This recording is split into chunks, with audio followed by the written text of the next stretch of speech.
Hello, I'm Taylor. I'm Ryan. And this is Unbetween.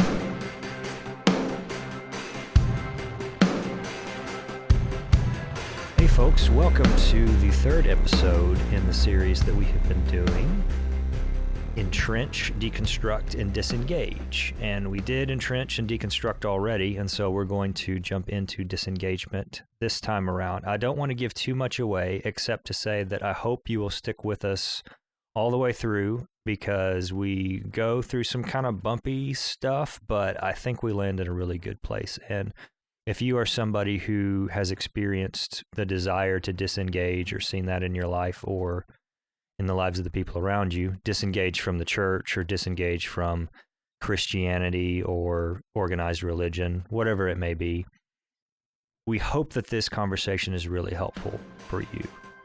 And we identify with you more than we can put into words. But at any rate, let's get to it.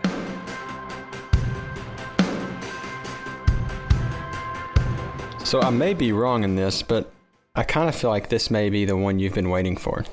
What makes you say that? I'm not real sure. I just feel like every time we've had our episodes, there's been this kind of, well, when we get to Disengage or when we follow it up, that I feel like you've been anxious to discuss, but maybe I'm wrong. Or not anxious, but eager. That's probably a good word. Yeah. There's probably some truth in that. I think it's having to do with it's the one of the three that I identify with most. For any number of reasons.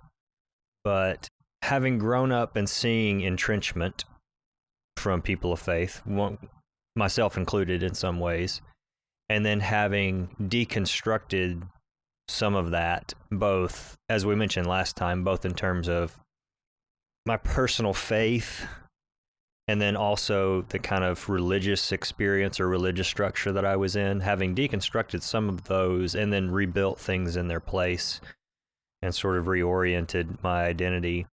I think Disengage is the one I would most readily do.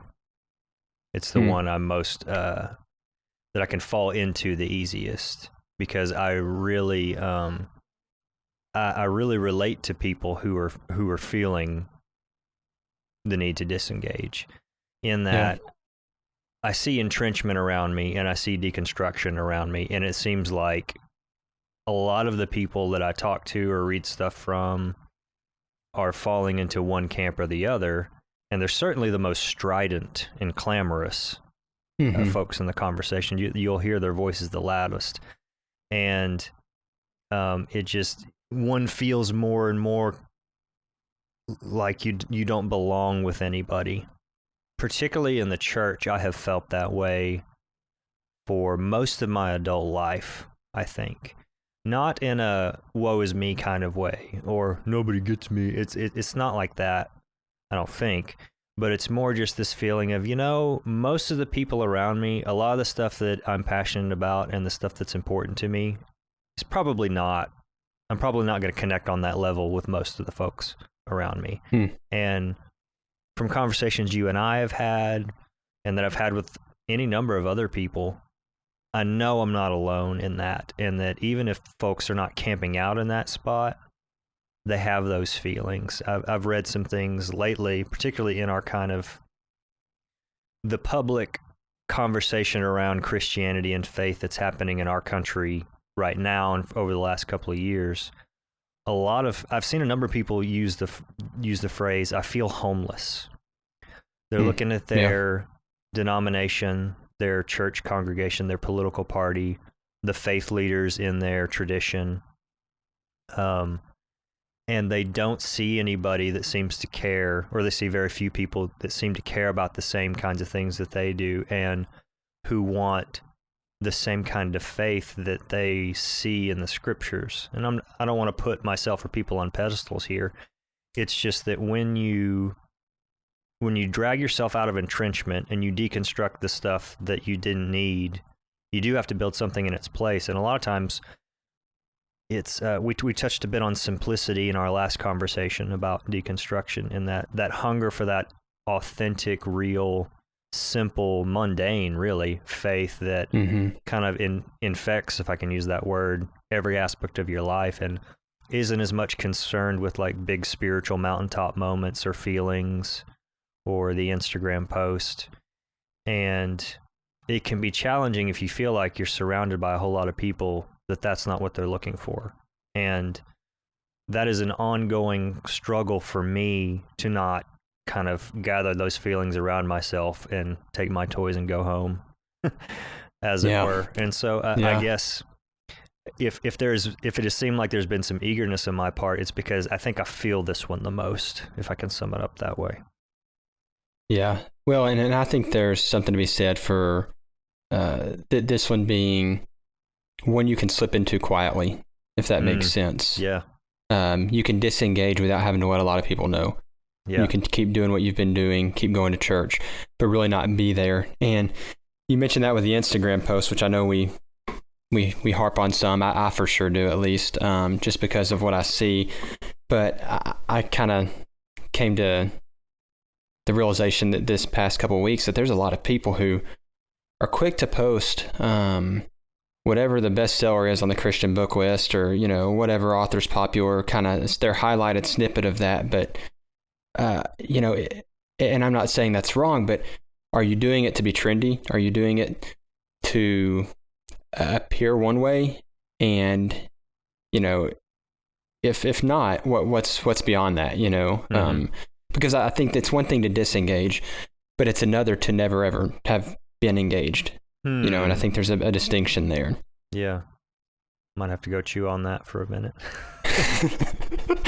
Well, I don't know. I feel like the church is, if we're going to look at kind of what we have with deconstruction, with entrenchment, and really one of the common things is being told something for a long time. Just because you're told something, just because you can talk about it or regurgitate it, so to say, doesn't mean it's ever really been engaging to you or captivated your attention and your interest. Yeah, and I think I've seen that when you feel like that the experience that other people are there for is not what you're there for. And that can feel very isolating. Yeah, it can. And I think we have to be careful when, and you kind of mentioned it a second ago, saying, I think we had you word at the next mountaintop experience or whatever, but if we're just seeking those experiences, you may be on a roller coaster of engagement and disengagement your whole life, you know? Yeah. If you're not truly seeking God and who he is, regardless of where you're at in your life, and how that feels to you. And what I think is important to note is that what we're talking about in this conversation is not the deconstruct folks. I think there's a fine line between deconstruct and disengage sometimes. But what we're talking about is the person who has not lost their faith, who still believes in God, who still has a relationship with God, who is a Christian, who believes the scriptures are true and God's revelation to us and wants to live by them, but does not feel like there is a community of believers in which they can be themselves and follow God the way that they're called to. And it's a challenging place to be. I have been there, and again, it's the one I think I'm closest to being if I'm going to stray off into one of these three. And there was a quote that I heard on a different podcast a few years ago. It was Mark Solomon's podcast, Never Was, and he was doing a show called Are You In? I think it was called. And he was getting letters and emails and things from people, and basically just saying, if you are still in the church or in Christianity, why? If you're out, why? Let's just hear from some stuff. And a guy wrote him a letter, and I only remember one line from the whole thing, but he had this fellow had left organized church, organized religion, and he said, I love the Lord and I love his word, but I can't see myself ever stepping foot in a church again. And that really resonated with me because I've had those feelings and have had those thoughts before. And I can't let my selfishness and discomfort shortchange the work that God has me to do or the service that he's prepared for me, no matter how much I might not like the location he picked. at any point in my life. And the fact is, God at times asks us to do things and be places and to camp out in spots that we don't want to camp out in. And the Bible certainly is full of these kinds of accounts of the people of God being asked to do difficult things for a long time, because God knows that that's what shapes us and that's what produces the kind of people that he wants us to be. So, at least in principle, I'm not opposed to doing something that's hard or uncomfortable. It isn't that. I think for myself and for a lot of other people, there's this deep down genuine yearning for brotherhood, sisterhood, family. And they've tried it so many times and been burned so many times. And the desire hasn't gone away. But they've lost hope that it can be there. And so they might run into somebody now and again, but that'll be the extent of it. Yeah, absolutely. And I think that's something I've struggled with in the past. And, a lot of times it's accompanied by a level of frustration that gives you that desire to kind of step away in some aspect. I've never really been disengaged from a church body per se, but there have been times where even though I was there, I wasn't necessarily engaged in what was happening. Yeah. Because of frustrations, or because of, you just said it, the lack of community. And even when you're trying to build those things, that doesn't always mean that's the way the church wants to go, that part of the church. If you look at what the church is biblically, like, it is a community of believers. That's what the universal church is. That's what, the Bible was written in many ways to be studied by communities. And oh, yeah. Yeah. So I think that's what it should be, but a lot of times churches aren't necessarily pushing that. It's one of the things I was interested to learn is that I can't remember if it's 100%, but most of the you pronouns in the New Testament are plural, not singular. So like when Paul is addressing and he says you, it's plural. It's y'all, as we would say in our neck of the woods. And like you said, certainly the New Testament is not written to the individual. It's written to, and a lot of times it's explicit, to the saints living in Ephesus, or to the believers living here or there, or write this down so that the people of Israel remember what God did. And it's very much supposed to be this communal sense of identity that it's supposed to foster and create. This is a pastor named Mike Erie, and he is, I think, he was out in Portland for a while, but he has a podcast called Vox, and they deal with a lot of these same kind of questions that we like to talk about. But this was at the end of August, and he said, "I feel so freaking spiritually and politically homeless these days." Man, it kind of goes back to even while we started this. There's a lack of people who are willing to occupy some kind of a middle ground. Yeah. And so if you're there, if that's where you're at spiritually, politically, whatever it is, and people aren't willing to be there with you, yeah. Well, sure, you don't feel like you have anywhere to go. I think that's, your story's a great example of that. And you mentioned that you hadn't had an extended period where you weren't in church, but I have. And a few years ago, I was on staff at a church, and that didn't turn out in the way that we all thought that it might. And there was a period after I left there that we weren't going anywhere for several months. And honestly, I didn't miss it. It was a break. At the time, I didn't miss it, I should say. But it's a difficult thing to make sense of, because my experience, some of the most formative spiritual experiences that I had were when I was sort of 19, 20, and realizing that church, as Scripture describes it and as God intends it, does not often does not look like the way that we do church in America. A lot of the stuff, I think we mentioned this last time, a lot of the stuff is not necessarily good or bad. It's just it's what we've always done, and we've ceased to kind of step back and think about what we do and how we do it and whether or not it's a good thing. And getting to learn, looking at Acts. So let me just grab my Bible here. In Acts chapter 2, in verse 42. They've just had Pentecost, so the Holy Spirit has just come upon the believing community, and a whole bunch of people follow Christ when Peter gets up and talks.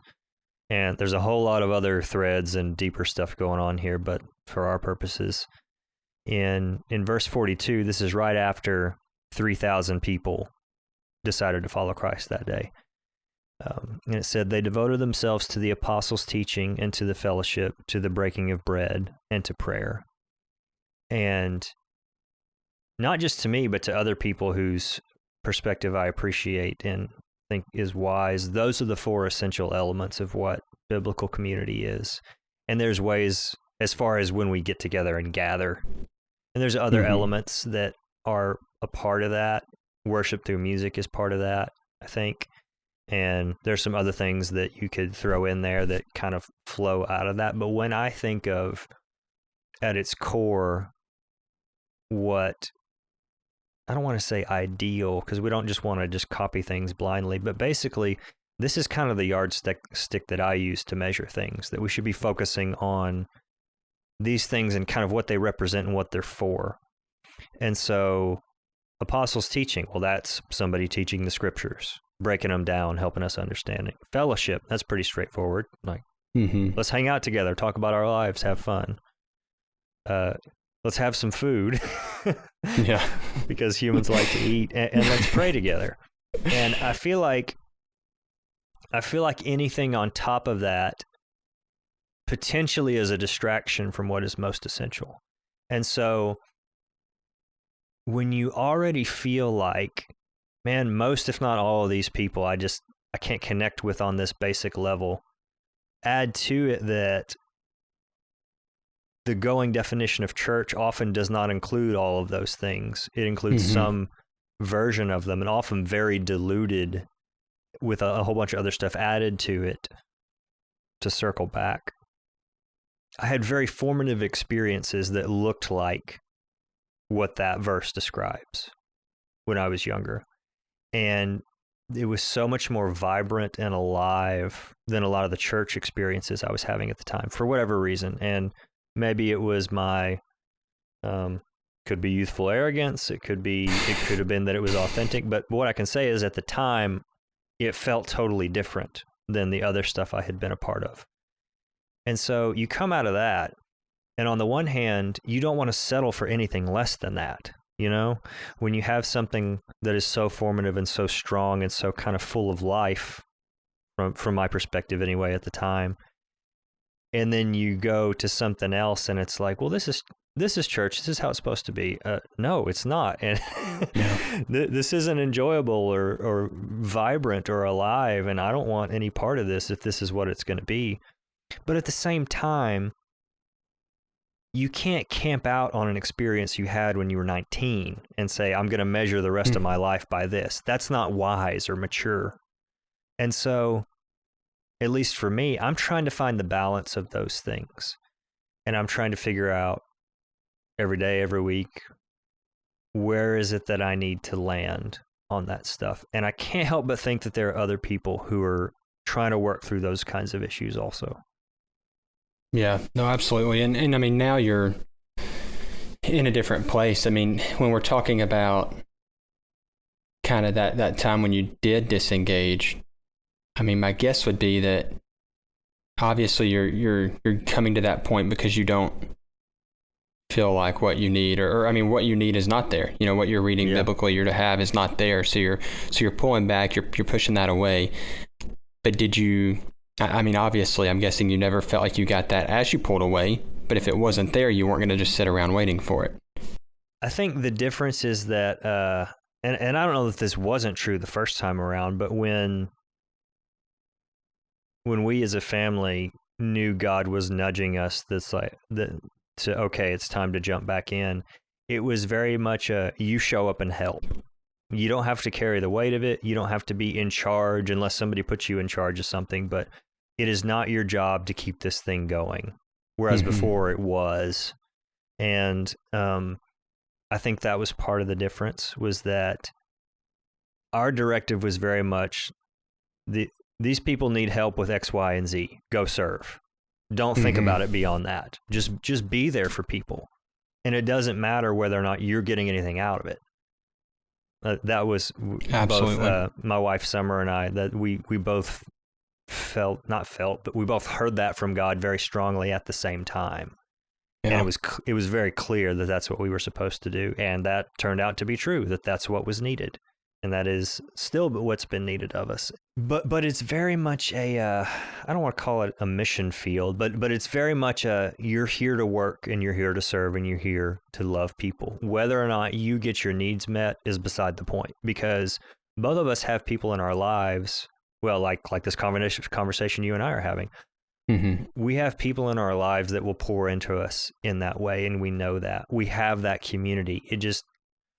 It happens to not necessarily be within the context of a particular congregation, if that makes sense. Right. No, absolutely. Yeah, and I think, it's interesting because we both went through this in different ways.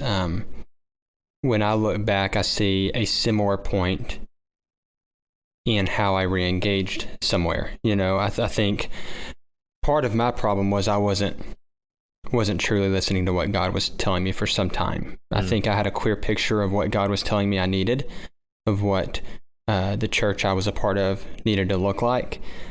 My problem was I was trying to force the church I was a part of to look like that.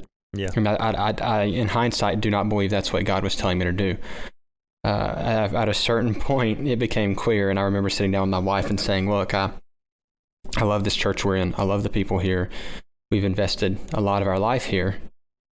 But at this point, I feel I am being disobedient by staying here. Yeah. I'm not listening to what God really wants. It became clear that, those were the things that God wanted me to be a part of, a church that was doing those things. But it wasn't to make that church do those. It was to go somewhere that was. And man, there is no, I just want to throw this out there. There is no formula. There is no, if a church is doing these things, you need to get out. No. You need to listen to the Spirit of God and do what He's telling you. The end. And I say that as somebody who has done the thing I wasn't supposed to do and wasted a lot of time and had problems and heartache because of it. Because God will send you places that on paper don't make a dang lick of sense. Yeah. And He may keep you there for years and years, not just church, but in life. You're going to have trouble, Christ said. You will suffer. Things are not going to be good, and people are going to hate you because of me. We really like to gloss over all that kind of stuff. And the reality is that even in church, God will call you to love people and to be up against and rub elbows with folks that you would prefer to avoid. All of this is true. You can pro or con yourself into or out of anything. There is no substitute for listening to God's leading. And I have learned that the hard way so very many times. Yeah.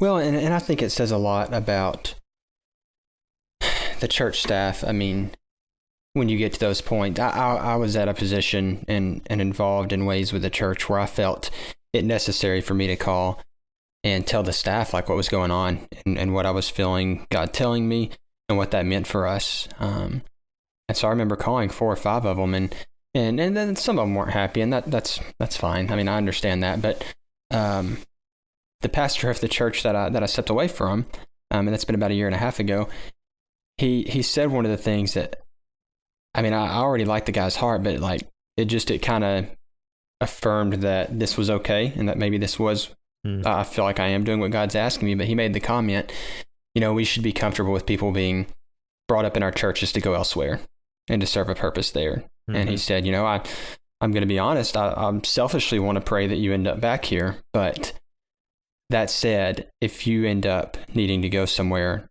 I would love for you to let us know so we can pray for you as you make that transition. That'll preach, dude. Yeah. And it's just like, okay, man. And I remember, I guess I was so nervous about having some of those conversations. And I don't normally back away from conflict or tough situations, and nor did I, but it was just like, this could be very uncomfortable, especially even explaining some of the things that I felt I needed to move toward, because how do you say I need to go to this without making it sound like where I'm at is doing something wrong? And I there were things I needed to look for Not that church is doing anything wrong. I think I mentioned last week they're doing some great things, and I'm watching them and watching the people I still talk to there, and I'm just blown away and encouraged by what God is using them for. But the main thing came down to is that I got to this point where it was almost like a switch flipped, even where it was, hey, we've been here, it's been tough, we've had these issues and frustrations, that we felt like we were supposed to be here to live through, but now I feel disobedient, and I feel like God's released us, and we need to follow that. And there's no substitute for the clarity that comes with that moment. No, there's not. Man, I wish everything was that clear, because I can't say that for every situation in my life, but it was a pretty clear step, and then getting to go somewhere and kind of re-engage with what was going on. Not that I completely stepped away. It kind of became where I was just on I almost felt like a robot at times, where I was just doing what I'd done, and I wasn't fully in it. Yeah. Not because I didn't love God, not because I wasn't a Christian anymore, not because I hated the church, but because I wasn't where I needed to be. And instead of going where I needed to be and doing what I was supposed to, I was kind of being complacent, which could be a whole nother episode. But that's where I had fallen into at the moment. Yeah. And I think another challenging thing is when you have that hunger for authenticity, as many folks do, and you're operating in an environment where authenticity is not necessarily valued. I mean, obviously, we generalize a fair amount, but all we can do is speak from our experience and the experience of those who share their stories with us. And I know that happens often enough to generalize about it, that people don't feel like their real lives are welcome in the church, and they don't feel like the issues that they're wrestling with are what their peers in their Sunday school class or the folks who they run into during the service are either experiencing or wanting to talk about, or even make sense of in a spiritual way.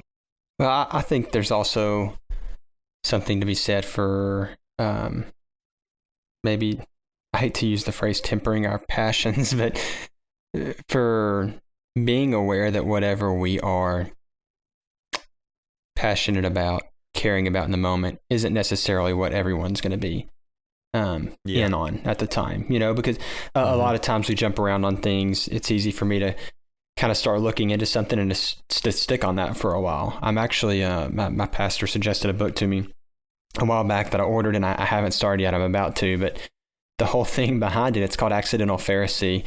And we were having a conversation and it came up, but he mentioned that the whole deal behind it is how we oftentimes will pick something and accidentally become a Pharisee because of how big we're pushing it. Not that it's a bad thing, but instead of focusing on God, we're pushing this ministry or this activity or, this class we took, because I'm bad about that at times. I've brought it up on multiple podcasts, but we're pushing that more so than we are pushing, who Christ is and who he is and what he's doing. And not that he doesn't use those things, but let's not get away from the core message just to step on our pedestal. Yeah. And I think a lot of the times that comes from a good place, either because it's something that we're really passionate about and has helped us or helped us make sense of things. And so we want other people to know about it and for it to help them. And then another way it can show up is when we look around and we see a lack of it. And it's like, well, we got to get more of this in here. Why aren't we talking about this? Or why aren't we doing this? Obviously, this is a good thing. Why aren't we, I think it shows up for people that way too. Yeah, I agree. And I guess my main point in mentioning that's just, there are times when it's easy for me to get on a soapbox and maybe even come back to that point where it's like, well, why isn't everyone understanding this? I just explained this really well, and it doesn't seem like anyone cares. And that can even at times cause pause or make you want to pull back from the community you're in if you feel hurt or you feel like people are uninterested in you. And I think what we have to do is come back to that point that you made earlier. Like it's not about me. The church doesn't exist, so I have a platform. Yeah. That's not how that works. All of this is for God. We made the comment a week or two ago. I can't remember which podcast it was, but oftentimes we we read the Bible looking for ourselves, or we go to church looking for something about us. And when we are doing that, we've lost sight of what this is really about. And we're probably going to have a lot of problems. Yes, and I don't want to discount that happens, because it does. And I think that kind of disengagement is probably closer to flirting with deconstruction. I think those threads are pretty close to each other. So that certainly does happen. But I don't want to discount or dismiss the folks who work so hard for so long and just feel like that they're getting nowhere and they don't belong. And they've tried everything they know to try, and they've prayed and they've listened, and it's just not happening. I know those folks are out there because I've been one, and depending on the day, I may still be. And so I, for one, I want to, stick a hand out to those folks and say, hey, I get it. And there's nothing wrong with you. It's okay to feel these things. The question is, what are you going to do with these thoughts and feelings? And I think a lot of the time when we run up against stuff, it's just people we don't want to deal with, situations we don't want to deal with, discomfort we don't want to feel, hard work we don't want to do. All of that is true. But setting that aside, there are those times when you've given all that you can give and it's not enough and it's not working. And you feel that homelessness, for lack of a better word, and knowing when is the time, as Jesus puts it, to shake the dust off, because people just will not have it. That's a really tough place to be having to consider something like that. Yeah, well, and that brings up a good point. I mean, I by no means think that if you're in that place, it's just a matter of saying, okay, well, I just need to buck up and figure this out and make it. You may not need to be where you're at. That may not be a community that suits the way God's made you or the way you think. I think that was part of my issue. And so I think there's a lot to be said for that. I think if you're not somewhere where you can truly grow, if you're not somewhere where people can be in a position to hold you accountable, because if you're not connecting with people, my guess would be there's one of two things are happening. There's no one there holding you accountable, or you've got some guy who's just taken it upon himself to mentor you without letting you know that. And he's just trying to, kind of push his way into your life. And not that that's a horrible thing. There are some people who care and want to do it that way, but I've also seen that done wrongly, what I would call wrongly in ways too. And so if that's not going to help build that community, that's not going to help you feel cared for, if you feel like someone's just pushing in so that they can have someone they're discipling, even though you don't feel like they really care about you. Yeah. If that makes sense. I don't know. I feel like I just kind of drug that out, but it does, because of my background and the stuff that I think about for work. I think about the way cultures shape people, not just your nation's culture, but there's your state and your city and your family group and your church and your denomination and your grocery store and whatever else. All of those have a particular culture, because all of those, they have groups of humans coming together and interacting. And so they have a feel and a flavor to them. Church has a culture, generally. Christianity has a culture. And then it has a whole bunch of other smaller ones too. And what you just described is one of those things. Discipleship, good. Therefore, go disciple. Well, that's all fine and well if you're doing it right.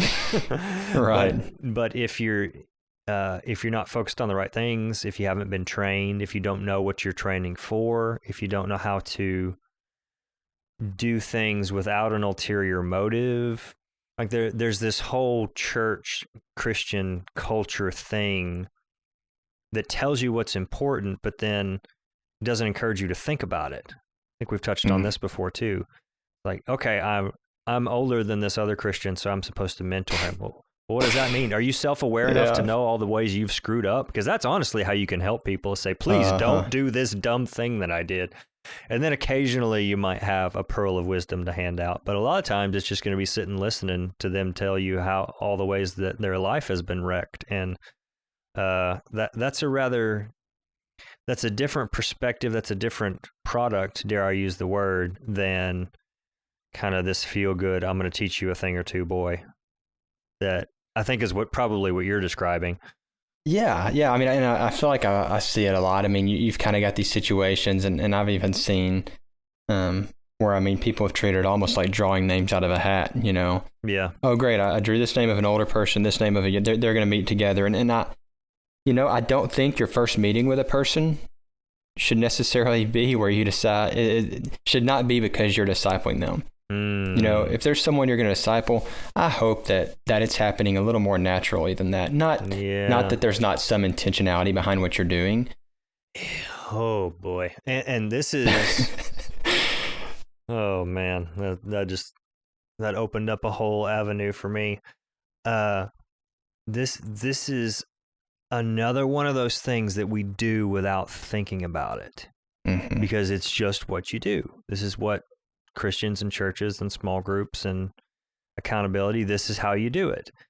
It's something that has always sort of bothered me, is the spiritual gifts inventory thing, or the spiritual gifts tests that you can take.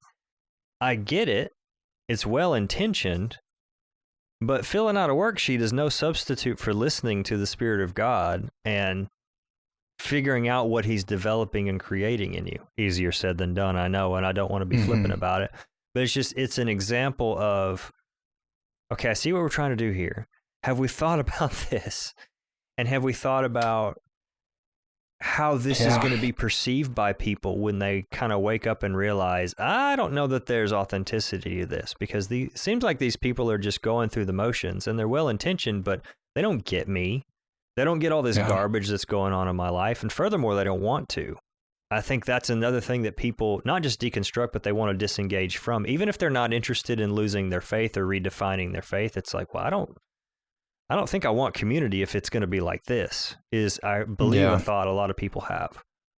Yeah, well, and what you just described, I mean, is a series of shortcuts. I mean, that's why you've got that spiritual gift inventory, because those things take time to listen to and to hear and to develop. And if you don't want to wait, hey, guess what? Here's this program, go through it. You'll figure out your spiritual gifts based on, you know, the 20 multiple choice answers you gave. And that's what a lot of it boils down to. And guess what? You get to a point where the shortcuts become obvious and you don't want to take them. And so what do?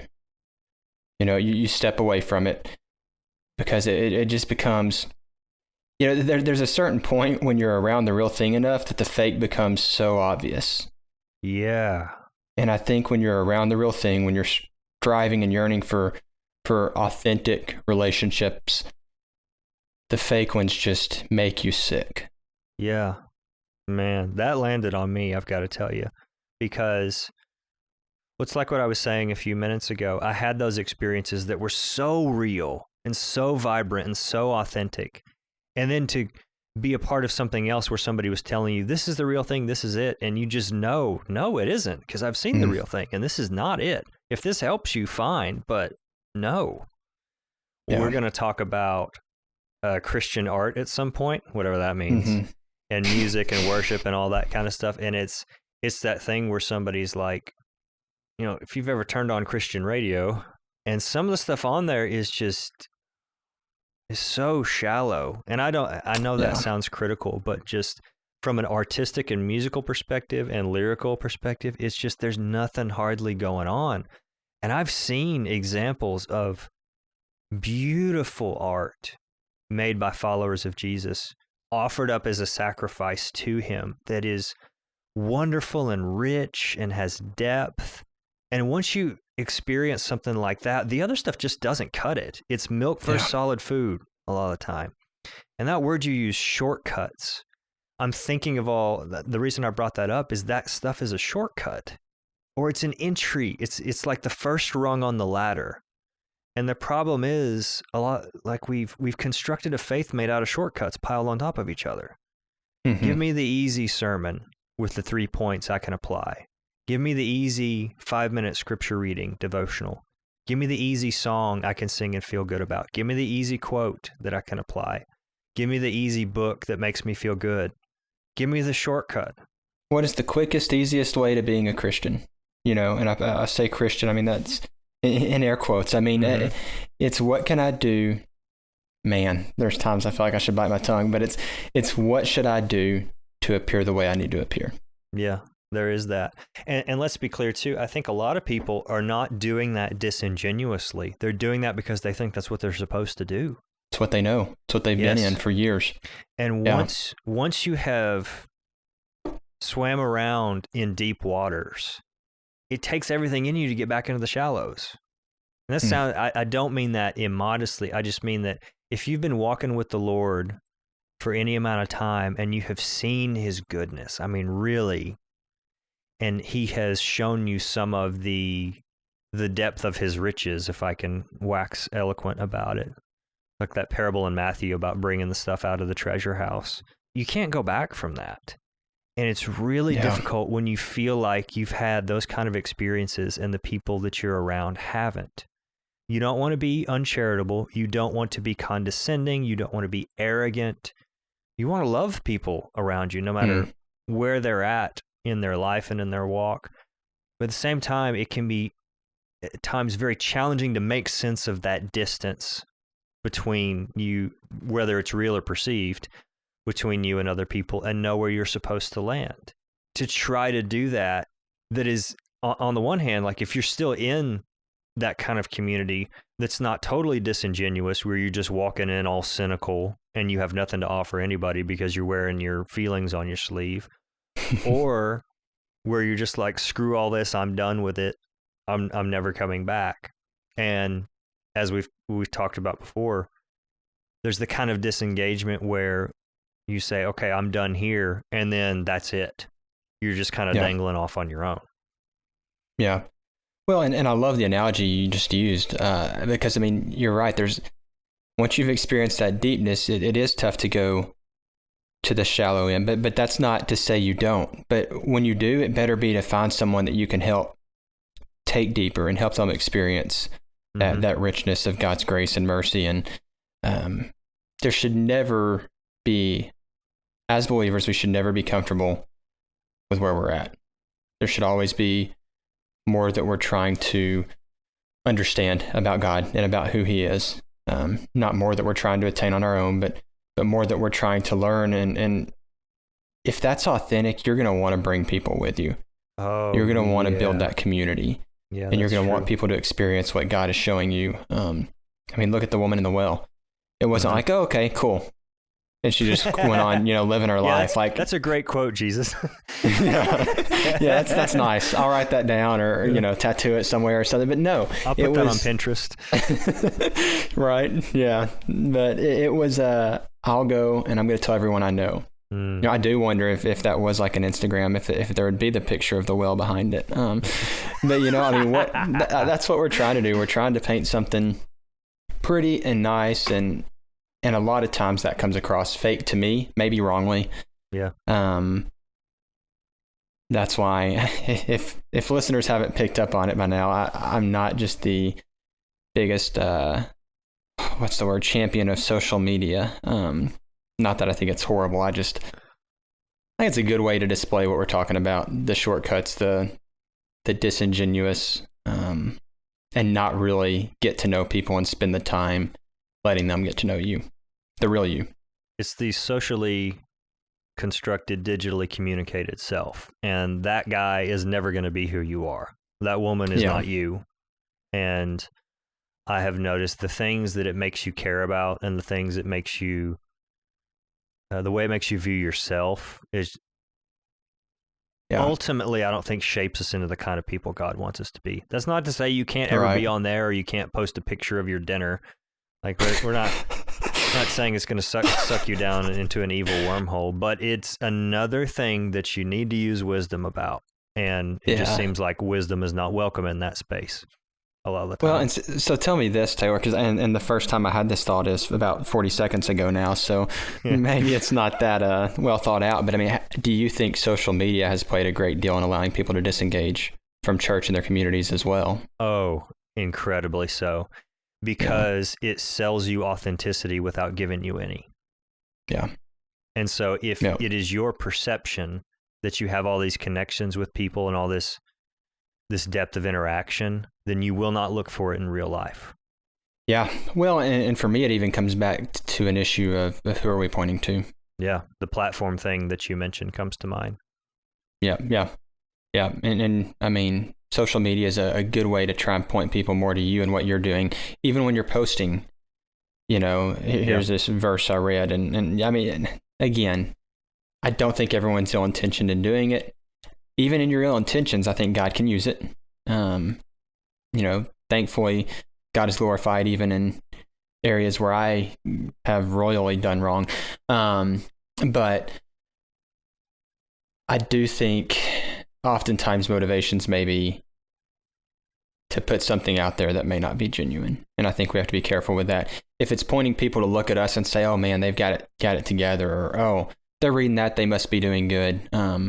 Yeah. I fear for that because, and maybe it's just where I'm at and where what God's revealed to me. I mean, there's a large part of me that never feels like I've got it figured out.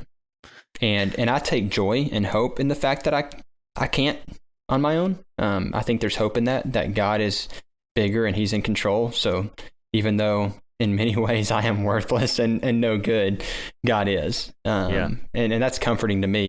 Well, and he's not going to leave us to just dangle around on our own. I mean, he would have done that. There's a line in a song by a band called As Cities Burn, and it goes, if you wanted to untie your end and just let love be cut off, you could do that, but you don't. I'm sure if you wanted to stop love, you could just untie your end and let it go, but you don't. Yeah. Such a powerful line. It is, yeah.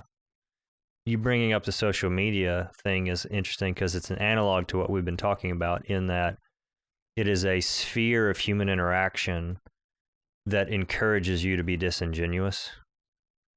And a lot of what we've been talking about church and Christianity works that same way, in that to be authentic is uncomfortable and painful, and to be vulnerable with people that you may not even necessarily like. Well, who wants to sign up for that crap? Right. And so it's in the same way as it's so much easier to present a digital version of yourself that is better than who you really are, or at least is strategic in communicating only the things you want to communicate. For so many reasons, like your church self or your Christian self, I think a lot of people feel a lot of pressure to present themselves a certain way rather than just being themselves and letting the warts show, and not celebrating sin or celebrating failures, but acknowledging, hey man, I'm human over here, and so are you, by the way, and why don't we start there? It's, and I don't know why this popped into my head, but nor am I telling anyone to necessarily go watch this movie, but the movie 8 Mile was very popular years ago. Did you ever watch it? No, I know what about it is, Eminem and his life, and I don't know. I saw it a handful of times when I was younger, but I think of this scene where they're having these rap battles, and basically it's let's just diss the other person as much as possible, and essentially on one of the closing scenes, Eminem's character jumps up there and... Spoiler alert for 8 Mile. Yeah, I know, Sean. Surely people have seen it, right? I'm going to throw it out there, but yes, spoiler alert. Essentially what he does is goes ahead and lays out all the bad stuff about him that the other guy could say, and then essentially throws the mic to him and says, go ahead and tell these people something they don't already know about me. And that genuineness, I almost feel like that's what we should be. Like God has straight up said in the Bible who we are, that there are none who are good. There are none who are righteous, not one. But yeah, let's go ahead and pretend to be. That's a good idea, Yeah. But at the same time, and I don't think this story is told concurrently. All of that is true, but also we are his beloved and his great delight, despite all that stuff, and not because we're awesome. There's nothing that we can do or add to that. It's just because he loves us because he does. And, that's a better story than I'm awesome and deserving of merit. Yeah. But that's not the one that I want to tell a lot of the time. I want people to think I'm awesome. Yeah. Because guess what? We have nothing to do with the real story. A lot of people don't like that. Well, that doesn't sell books, does it? Yeah. 10 Ways to Not Having Life Figured Out. That's a bestseller. But sorry, going down the 8 Mile trail. I don't know why that popped into my head. But it's instructive because and gosh, this is easier to say than to do, but you take away that stuff's power over you when you can just have it out there in that way. And especially, and I think this is part of it, when you are vulnerable with somebody, you're giving your power away to them, in that you can't clutch and control that stuff once somebody else has access to it. And a lot of people just don't want to do that, either because it sounds uncomfortable or because they've had an experience where they did that and they got burned by it. And so many people in the church have had that experience where they put their stuff out there and it came back to bite them, or they tried to engage and people didn't want it, or they were abusive or unkind to them. Unfortunately, those are very real realities, and yet another set of reasons why people disengage from faith. I think I know where I want to land. Do you have anything else you want to cover? I think we've also talked a lot about being in the Word and truly understanding what it is, and I think you bring up a good point, because it would be very easy in some ways to look at the verse, there are none good in camp there, but like you said, there's other verses that tell the full story. Even understanding, there's maybe no good in us, but there's also therefore no condemnation. That there's something to be said there. So if we stop or camp out too long on one thing, we may miss what God's really trying to tell us, because we're not willing to read enough of the story. If I stay too long in one place and I get down and allow shame to fill my life when it shouldn't, it's going to be a lot easier to disengage and pull away. Yeah. Well, it's that thing of, if you nurture thoughts like, none of these people are like me, none of these people understand me, none of these people get it, disengaging is really easy. Even if there's some truth to that, that's still not going to be very helpful. And so you got to, I think we should be very reticent to find ourselves in that position thinking those things, and to try to be very aware of our own, what's going on in our own hearts and minds when we're having those feelings, because that may be from your flesh, that may be from the enemy. You may not be you may be operating out of your pain or out of your discomfort. That may not be the reality of the situation, or at least not the whole reality. And we have to be wise about that and self-aware about those things. Absolutely. Well, and even look into, I think it was brought up during Deconstruction that there are ways to do that, and there are needs for that. There are times for that. I think the same can be said for these other things. Maybe not as well, but maybe there is a time to disengage for a moment, to where you can truly focus on your walk with Christ and who He is. Now, again, I don't think that means, sending everyone away from you or going to Alaska and bearing down in the woods for a month. Maybe doesn't sound too bad in some aspects, but it may mean pulling away and finding someone close to you to help get you through that time. Entrenching, probably even a case to be made at times for being in a spot where you need to really dig into your values. Now, let's make sure it's values that align with the Bible. Let's make sure it's biblical truths and not something you shouldn't be entrenching into. But I think there's something to be said for that too. I think what these three things have in common is that they are moments you get stuck in. Mm-hmm. And that something that you kind of hit on earlier was that this is a process that doesn't end. Yeah. And that it isn't that you focus on this one thing and that sums up the whole of you and your Christian experience. Or what I said a minute ago is, I had those formative experiences. They were wonderful. They were so impactful. But that was then, and this is now.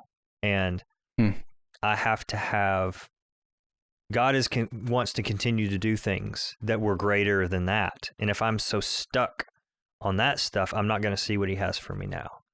Whether you are entrenching, deconstructing, or disengaging, those are processes that have a beginning and an end, I think, and that have logical conclusions that they lead you to.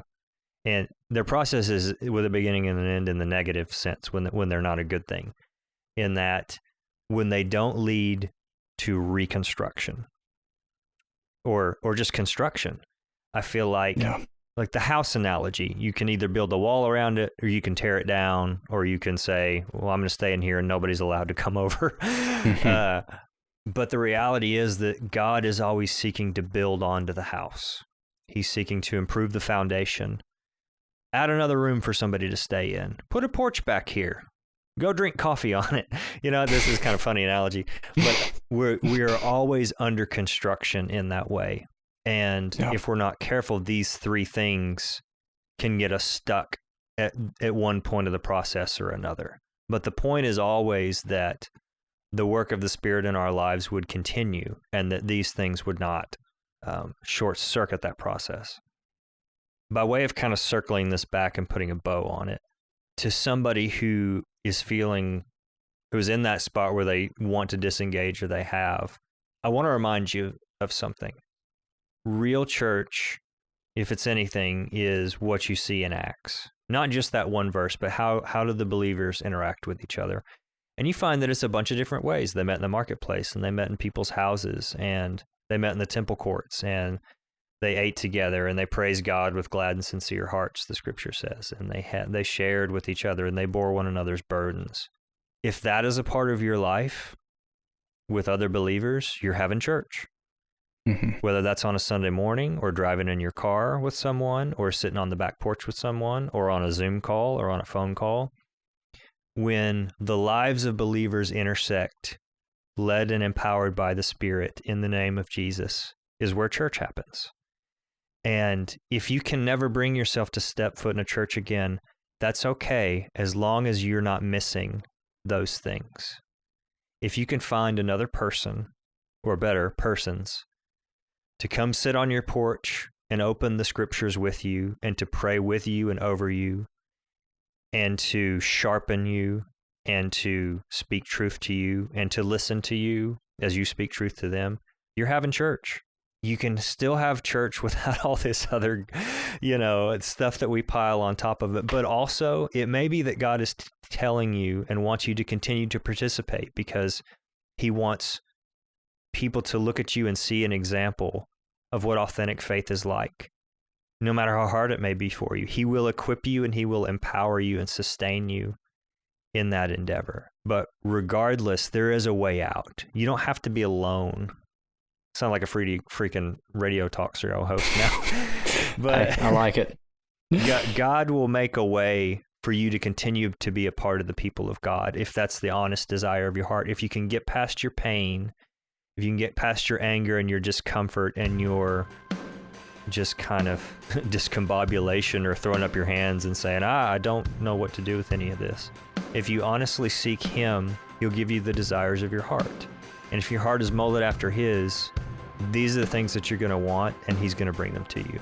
We can trust in him, because he's a good father who takes care of his kids. Well, that wraps up our 3-episode series, Entrench, Deconstruct, and Disengage. We would love to hear whatever feedback that you might have. As long as it's good. Kidding. But in all seriousness, if you have a story that's either a part of your experience or is a part of the experience of somebody that you care about, we would love to hear it if you would be willing to share it with us. We'd like, if we get enough feedback, to do kind of a recap episode, sharing some of those stories. Can be anonymous if you want, but if this has been helpful for you, please share it with somebody else that it might help make sense of some of these things. Thank you guys for listening very much. You can send any feedback to unbetweenpodcast@gmail.com.